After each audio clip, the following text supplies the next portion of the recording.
life and for the lives of millions suffering under Burma's brutal military regime. For 4 years now, Mehmet has been unjustly detained, held in complete isolation without access to family, legal counsel or medical care. She is now 80 years old and we have no way of knowing whether she is even alive. We have already seen political prisoners perish due to neglect and torture. We cannot let her be next. But this is about more than one person. Burma's people are suffering under daily airstrikes, mass killings and forced displacement. Over 3 million have lost their homes, millions face starvation, and the junta is blocking humanitarian aid. This is a humanitarian catastrophe. And yet, the military powers do not come from within Burma alone. It has been propped up by foreign governments and arms suppliers, particularly China, India, Russia, and other neighbouring countries.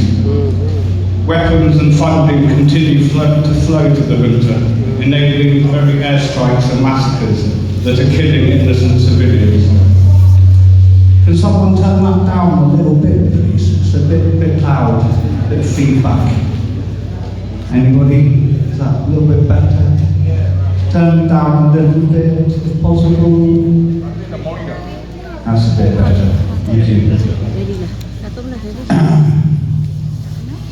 It has been propped up by foreign governments and arms suppliers, particularly China, India, Russia, and other neighbouring countries.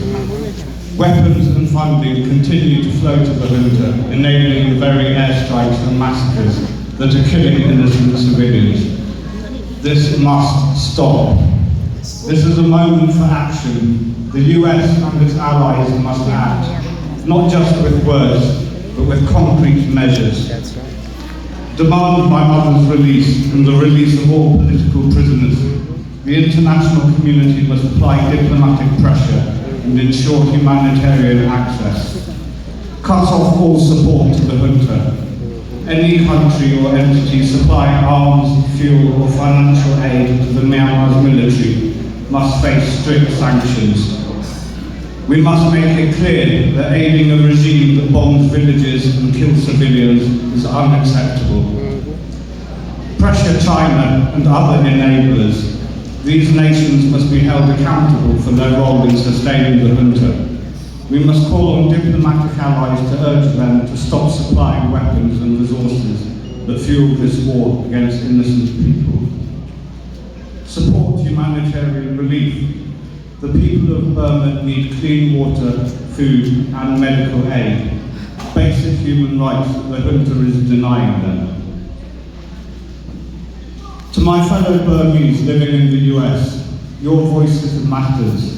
You can contact your representatives in Congress, especially asking them to join the Congressional Burma Caucus and push for action. Urge them to support measures that cut off the junta's resources and increase humanitarian aid for the people of Burma. We cannot let Burma become another forgotten crisis. We need to act. For her, we can. For Myanmar, we must. This is not just about one country. It is about justice, human dignity, and doing what is right. Thank you.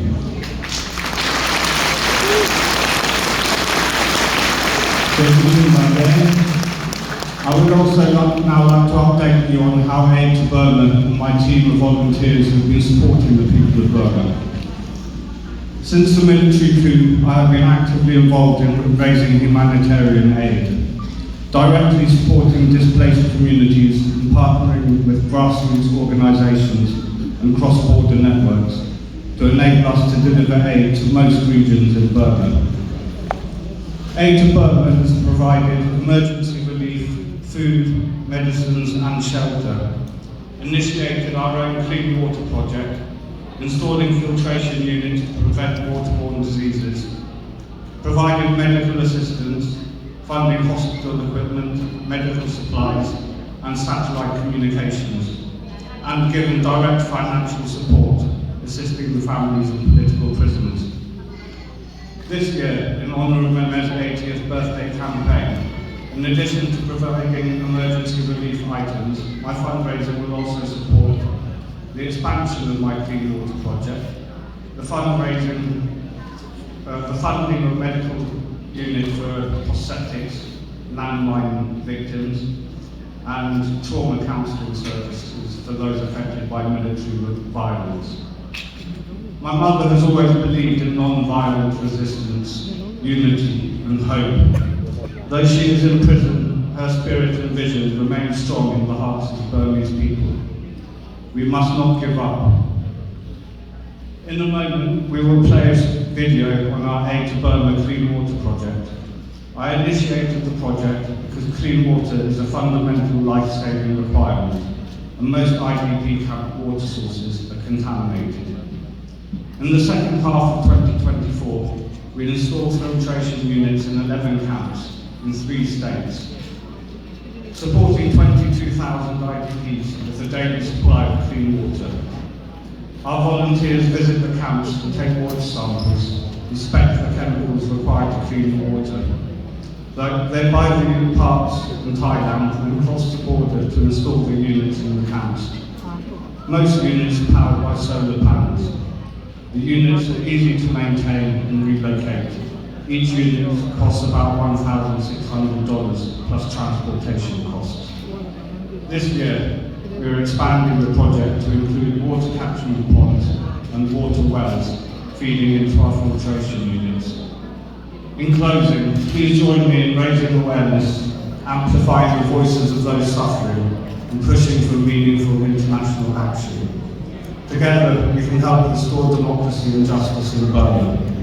For her, we can. For Myanmar, we must. Please play the video.